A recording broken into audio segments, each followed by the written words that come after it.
નવસારીમાં અંબિકા નદીનું રૌદ્ર સ્વરૂપ, નદીના પાણી ગામડાઓમાં ઘૂસ્યા.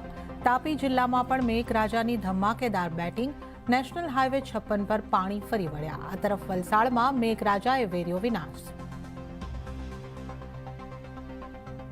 દેશના ઘણા વિસ્તારોમાં ભારે વરસાદથી તબાહી, આસામમાં મોત બનીને વરસ્યા વાદળ.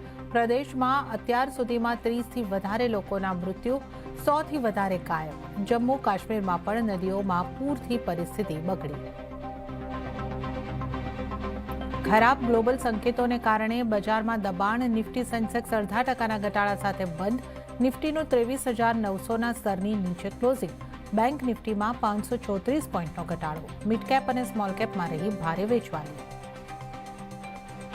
અદાણી ગ્રુપનો એરલાઇન્સ શરૂ કરવા પર વિચાર, રોયટર્સના હવાલાથી મોટા સમાચાર. સૂત્રો પ્રમાણે એરલાઇન ઓપરેટર્સને એરલાઇન ચલાવવાની અનુમતિ આપી શકે છે સરકાર.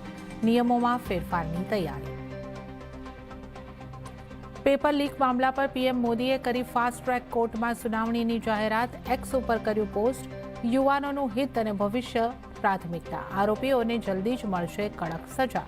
ગૃહમંત્રી અમિત શાહે પણ લખ્યું, સીમાચિહ્નરૂપ સાબિત થશે પીએમની જાહેરાત. મોન્સૂન સત્રના ચોથા દિવસે પણ સંસદના બંને ગૃહમાં હોબાળો. કિરેન રિજિજુએ કર્યો પીએમ મોદીના નિવેદનનો ઉલ્લેખ. વિપક્ષને પેપર લીક ઉપર ચર્ચાની અપીલ. ખડગે બોલ્યા, પહેલા શિક્ષા મંત્રી આપે રાજીનામું, ત્યારબાદ થશે ચર્ચા. અને પેપર લીક ઉપર સંસદની બહાર પણ હોબાળો. એનડીએ અને વિપક્ષના સાંસદો આવ્યા આમને સામને, એકબીજાની સામે નારેબાજી. આ તરફ જંતર મંતર પર વિદ્યાર્થીઓનું વિરોધ પ્રદર્શન યથાવત.